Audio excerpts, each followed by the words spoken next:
Practitioners told us that families living on low incomes face significant pressures that can affect children's early development. Poverty, to be honest, but I think it's very complex because that obviously runs into everything in a child's life and the family's life. So I think a lot of parents are very overstretched mentally, financially. We have a lot of children coming in with very low levels of language, and it seems to be getting worse every year. These families have got so much more going on at home. Maybe they're not able to feed themselves, they're struggling with heating, inadequate housing, and you just think they're not going to possibly be able to think about things such as additional support that the child may need. Have our children got secure homes? Are our children accessing the right support? Is the school ready for the children that are about to embark on their school journey? But they also emphasise the importance of starting with children's strengths. We know that what disadvantage on paper looks like, but when you ask a child what is your disadvantage, they'll probably say it's because I just can't swing on the swing very well. Or, if you ask a mother what her disadvantage is, she might say it's because I don't have enough time to spend with my children. So I think it's about how we look at disadvantage from the eyes of the actual users of the services that you provide. We work from a mindset of they have everything they need, we just need to make sure that they can access it. I don't think society knows or gives credit to how much knowledge and information these children have and what they're capable of if you just steer them in the right direction. We heard that boys from low-income families benefit most when support is tailored to their needs and interests. What we've learned at Meadows is obviously every child is unique, every child is individual, and it's about meeting them where they are currently at. We might have boys that maybe avoid mark making, it's not something that they're interested in doing, but they love to be outside, they love the cars, they love the dinosaurs, so it's how can we use that interest to entice them into mark making. Years ago we realized the boys, they like the superhero play, they like wearing the masks, wearing the capes. So what we did is we set up an entire classroom with a superhero theme.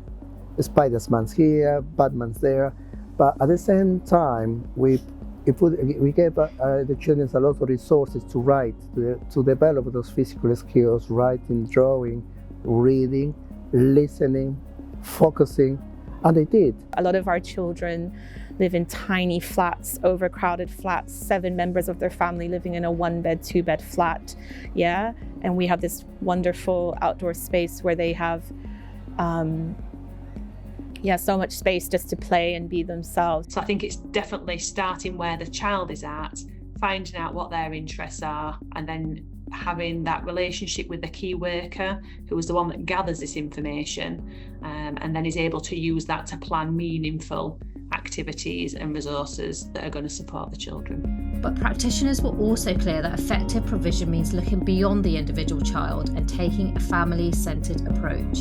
Another thing I love so much is interacting with the families, getting to know families from all over the world, learning from them, learning about the cultures, about the languages. We've got a space where the parents can come together and have their little chit chat, have their feedback, what's going well for Rosebuds, what's not going well, and we listen to them. I feel we give them that space to be heard. We have a thriving fathers group that is very active and well attended.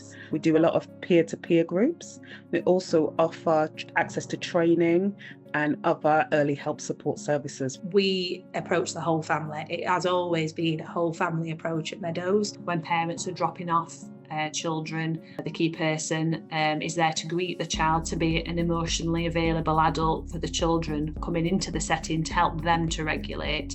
Whereas I feel like as the deputy manager, I've then got that opportunity and the time to be an emotionally available adult for the parents and carers. Finally, we asked practitioners what they most wanted government to understand about the early years sector and what it takes to support children and families well. I wish they could see how important places like this are to young children and families. It's literally a lifeline. The profession more, it should have a higher status, because a lot of parents just think, oh, all you're doing is playing all day with the children, and It's more than just that. Irrespective of all the external factors that happen politically and, you know, statutorily and all those exciting things that policymakers are very engaged in, our staff turn up, they show up, and they're there for the families and the children when they need them. With the right support, children can thrive, and that support has to come early and it has to be consistent. School is very much pushed, and the school readiness side of it is sort of pushed forward, but I think a lot of it stems from where they've started, and early years is that place that we can really nurture that and help them achieve it. So I think just sort of believing in us and accepting that what we're doing is just as good and just as important as what school can do. Getting feedback from parents on like the amazing work that we do, that's really rewarding for me. Makes me know that I'm doing something right.